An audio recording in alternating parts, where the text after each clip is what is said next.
semua. Selamat siang Ibu. Apa kabar kalian hari ini? Baik Ibu. Puji Tuhan kalau semuanya baik-baik saja. Sebelum kita melakukan aktivitas belajar mengajar kita pada hari ini, kita akan mengawalinya dengan doa dan Ibu minta satu orang untuk memimpin kita dalam doa. Oke, baik. Anak Asti silakan. Ya, baik, terima kasih kepada anak Asti yang sudah membawakan kita dalam doa. Sebelum kita memulai, Ibu akan absen dulu mengecek kehadiran kalian. Yang pertama Evarista Ancieta, Ada Ibu. yang kedua Maria Stefania Kolonepias, yang ketiga Zefri Antonio. Ada Bu. Baik, kalau semuanya hadir, apakah kalian semua sudah siap untuk mengikuti pelajaran pada hari ini? Siap Ibu. Oke, kalau begitu segala macam yang di atas meja yang tidak ada kaitan dengan mata pelajaran kita pada hari ini bisa disingkirkan di samping atau diisi di dalam tas agar kalian mempunyai kesiapan yang mantap untuk menerima pelajaran. Jadi, Ibu mau tanya, ada yang masih ingat materi minggu lalu? Masih Ibu. Tentang apa? Norma. Ya, baik sekali. Jadi pasti kalian di rumah selalu belajar ya. Dan kalian masih ingat. Mengingat sekarang ini kita lagi dilanda oleh virus corona, jadi kalian tetap jaga, tetap pakai masker, tetap jaga jarak, dan kita akan memulai kegiatan belajar kita. Di sini Ibu akan kasih tahu kompetensi dasar dan indikator kita pada minggu ini. Kompetensi dasar yang pertama, mensyukuri nilai Pancasila dalam praktik penyelenggaraan pemerintahan negara. Yang kedua, mengamalkan nilai Pancasila dalam kerangka praktik penyelenggaraan pemerintahan negara. Yang indikator yang pertama itu berperilaku beriman dan bertakwa kepada Tuhan Yang Maha Esa. Yang kedua, berdoa dengan sungguh-sungguh. Dan yang terakhir, menunjukkan sikap yang mencerminkan beberapa atau mungkin keseluruhan dari sila-sila Pancasila. Baik, jadi materi kita hari ini tentang nilai-nilai Pancasila dalam kerangka praktik penyelenggaraan negara. Ada yang tahu tentang apa itu kekuasaan? Saya Bu. Ya, baik anak kita. Menurut saya kekuasaan itu adalah sesuatu wewenang yang dimiliki oleh seorang dalam sebuah jabatan. Ya, baik sekali, tepuk tangan untuk anak kita. Dari sini Ibu akan kasih contoh kekuasaan yang paling mudah yang sering kita temui dalam kehidupan kita sehari-hari. Contohnya di rumah, ketika kita sedang menonton televisi, terus orang tua kita menyuruh mematikan televisi dan belajar. Itu merupakan kekuasaan orang tua kepada anak-anaknya di rumah.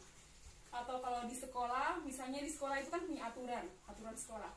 Itu merupakan kekuasaan sekolah kepada murid-murid yang ada di sekolah. Nah, negara Indonesia ini juga memiliki kekuasaan untuk mengatur masyarakat Indonesia agar semua yang terjalin dalam masyarakat Indonesia itu berjalan dengan baik. Di sini ada beberapa kekuasaan dalam negara Indonesia dan juga dikemukakan oleh beberapa ahli. Yang pertama itu kita akan melihat ahli pendapat menurut John Locke. Jadi John Locke ini mengatakan bahwa kekuasaan di negara Republik Indonesia itu dibagi menjadi 3 bagian. Yang pertama itu merupakan kekuasaan legislatif. Ada yang tahu apa itu kekuasaan legislatif? Baik anak kita. Ya, tepuk tangan anak kita. Jadi kekuasaan legislatif itu merupakan kekuasaan untuk membuat atau membentuk undang-undang. Dan itu dilakukan oleh DPR. Yang kedua itu kekuasaan legislatif. Ada yang tahu? Anak Asti silakan. Ya, baik, tepuk tangan untuk anak Asti. Jadi kekuasaan legislatif itu merupakan kekuasaan untuk menjalankan undang-undang. Jadi setelah dibuat oleh eksekutif dilaksanakan oleh legislatif dan itu langsung dilaksanakan oleh presiden. Dan yang ketiga itu merupakan kekuasaan federatif, yaitu kekuasaan untuk melaksanakan hubungan luar negeri. Dan ada ahli lagi selain John Locke itu ada dari Montesquieu.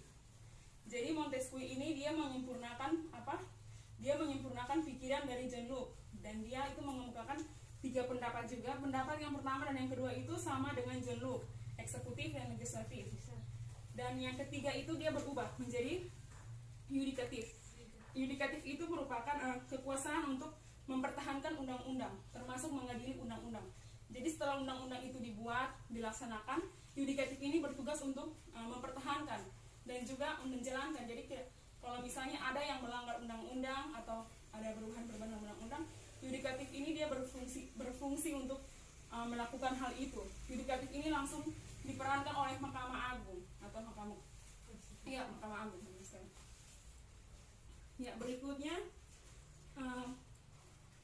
yang berikut itu ada konsep pembagian kekuasaan Indonesia. Jadi konsep pembagian kekuasaan Indonesia ini dibagi menjadi dua bagian.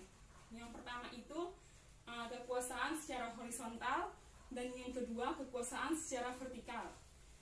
Mungkin ada yang tahu apa itu kekuasaan secara horizontal? Ya, anak ASTI silakan. Ya, baik, tepuk tangan untuk anak ASTI. Jadi kekuasaan untuk secara horizontal itu dibagi lagi menjadi 6 bagian. Tapi nanti itu ibu akan memberikan tugas kepada kalian, saya tidak akan bahas. Dan yang kedua itu kekuasaan secara vertikal. Ada yang tahu kekuasaan secara vertikal? Ya, baik, anak Ita silakan. Ya, tepuk tangan untuk anak Ita. Jadi kekuasaan secara vertikal dan secara horizontal. Nanti kalau secara horizontal itu akan ibu bagi dalam kelompok untuk dibahas. Tapi kalau secara vertikal itu merupakan kekuasaan yang ada dari tingkat paling tinggi sampai kepada tingkat paling rendah, dari pemerintahan pusat sampai pada pemerintahan daerah yang paling kecil. Oke, baik, di sini ibu akan membantu kalian ke dalam 2 kelompok. Tapi sebelum itu, apakah mungkin ada yang kurang mengerti dengan penjelasan ibu tadi? Sudah, Ibu. Oke, baik, kalau sudah ibu akan membagikan kalian ke dalam 2 kelompok. Ini kelompok pertama dan ini kelompok kedua. Jadi kelompok pertama itu dia menjelaskan ini tentang pembagian kekuasaan horizontal yang bagian pertama, bagian kedua, dan bagian ketiga. Sedangkan kelompok kedua dia menjelaskan dari yang bagian keempat, bagian kelima, dan bagian keenam. 5 menit dari sekarang untuk kalian untuk mengerjakan, dan setelah itu akan kita presentasikan. Oke, baik. Kelompok 1 silakan mempresentasikan yang sudah kalian diskusikan bersama. Baik, sebelum kita mengakhiri pelajaran kita hari ini, ibu mau satu orang memberikan kesimpulan atas apa yang sudah kita pelajari pada hari ini. Ya, baik, anak ASTI silakan. Ya, baik, terima kasih banyak, tepuk tangan untuk semua. Rupanya kalian semua sudah mengerti dengan pelajaran kita hari ini. Karena itu kita akan mengakhiri pelajaran kita. Dan sebelum itu ibu meminta satu orang untuk memimpin dalam doa. Anak Ita silakan. Baik, terima kasih untuk anak kita yang sudah memimpin dalam doa. Mungkin sampai di sini saja perjumpaan kita. Sampai jumpa minggu depan. Selamat siang, Ibu.